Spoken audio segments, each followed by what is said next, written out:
Lucky product daily. আজকে আমার সকালে ছিল কিছু কাজ পেন্ডিং, সেই কাজগুলোকে আজকে পূরণ করলাম, অনেক দিন ধরে হচ্ছিল না। সকালে কাজগুলোকে পূরণ করলাম, তারপর আজকে চলে গেলাম আমাদের কাঠের ফ্যাক্টরিতে, যেখানে কাঠের কাজ হয়ে থাকে।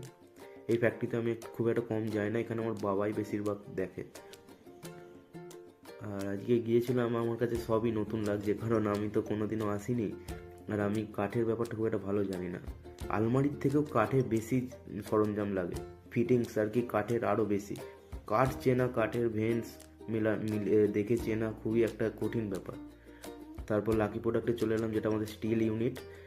সেখানে কালারের কিছু কোয়ালিটি চেক করলাম যে ঠিকঠাক হচ্ছে কিনা। বেসটাই মেন কালারের, এটা হচ্ছে কালারের বেস। তারপর একটি রঙের কোম্পানি আমার কাছে এসেছিলো, ক্যাটলগ দিয়ে গেল, রঙগুলো কোয়ালিটি খুবই ভালো। কালকে আবার আসবেন দেখতে।